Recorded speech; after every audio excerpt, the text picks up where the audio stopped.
BNP যদি ডুবে তাহলে সে কিন্তু একা ডুববে না, সে পুরো বাংলাদেশকে নিয়ে ডুববে। সব ঢিল কেন বিএনপির দিকে যাচ্ছে এর বড় কারণ আমরা সবাই ধরে নিয়েছি বিএনপি ক্ষমতায় আসবে, আর আমরা ধরে নেওয়ার চেয়েও বড় কারণ হলো একমাত্র সম্ভবত তারেক রহমান সাহেব ছাড়া বিএনপির বাকি সবাই ধরে নিয়েছে তারা এখন ক্ষমতায় আছে। সম্ভবত তারেক রহমান উনি ফিল করতেছেন যে ক্ষমতায় আসা আসলে এত সহজ না, এছাড়া বাকি ওনার দলের অলমোস্ট সবাই ফিল করতেছে তারা এখন ক্ষমতায় আছে, শুধু গণভবনটা দখলের বাকি। তো এই মনস্তত্ত্বের কারণে তো মানুষের ভয় যে আসলে আমরা কি আগের জায়গায় ফিরবো কিনা। তো এটাকে তো বিএনপিকেই প্রমাণ করে দেখাতে হবে যে না, বিএনপি এটা করবে না। আর আমি আবারও বলি, হাজারবার লক্ষবার সমালোচনা করি বিএনপির, এরপরও এই কথাটা যেটা বলতে চাই যে বিএনপি যদি ডুবে তাহলে সে কিন্তু একা ডুববে না, সে পুরো বাংলাদেশকে নিয়ে ডুববে। কারণ বিএনপির ফেলিওর কোনোদিন একক ফেলিওর ছিল না, পুরো নেশনের ফেলিওর ছিল। 1/11-এ বিএনপি একা ক্ষতিগ্রস্ত হয় নাই, ক্ষতিগ্রস্ত হয়েছে সবাই। না, বিএনপি, এই জন্য আমরা বলি বিএনপির সমালোচনাটা করি সবসময় এক হাত ধরে রেখে।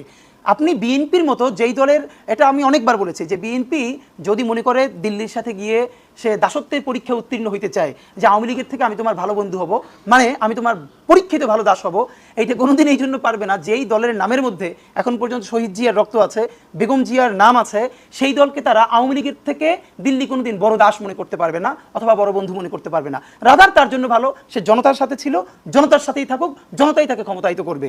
এটা না করে জনতার স্টেক ছেড়ে দিয়ে এই জুলাইয়ের স্পিরিটকে ভুলে গিয়ে সে যদি 5 বছরের চিন্তা করে দিল্লির সাথে বিএনপির একটা অংশ, আই রিপিট পুরো অংশ না, তাহলে যেটা হবে বিএনপি, এবং আপনাদের মাধ্যমে আজকে বলতে চাই যে বিএনপি বারবার বলে না মাজলুম, বিএনপির এখন যারা প্রতিদিন টকশো করতেছে এদের কয়জন মাজলুম ছিল?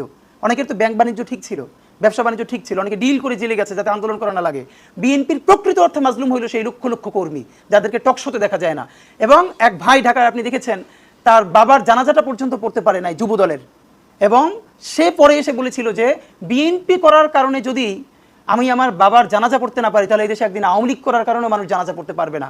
সেই অভিশাপ তো নেমে এসেছিল, তাই না? তো আমরা কি বিএনপির সেই মানুষগুলোকে এম্পাওয়ার্ড হইতে দেখতেছি? এখন কোত্থেকে সারা জীবন বিদেশ ছিল, দলের জন্য তার ত্যাগ কি, মানে কোরবানি কি? মানুষ তাদেরকে চেনে, এখন সে বিরাট বিরাট বক্তৃতা করতেছে তারা মাজলুম ছিল, তো এগুলো তো মানুষ চেনে, মানুষ জানে। সুতরাং আমরা চাই বাংলাদেশের স্বাধীনতা সার্বভৌমত্বের পক্ষে শহীদ জিয়ার বিএনপিকে আমাদের লাগবে, বেগম জিয়ার বিএনপিকেই লাগবে। আর বিএনপি যদি সিদ্ধান্ত নেয় যে না তারা বেগম জিয়া শহীদ জিয়ার সাথে থাকবে না, তারা এখন দিল্লির কাছাকাছি যাবে, তাহলে লক্ষ লক্ষ তরুণ আবার নতুন করে শহীদ জিয়ার রাজনীতি করবে, আমরাও করব।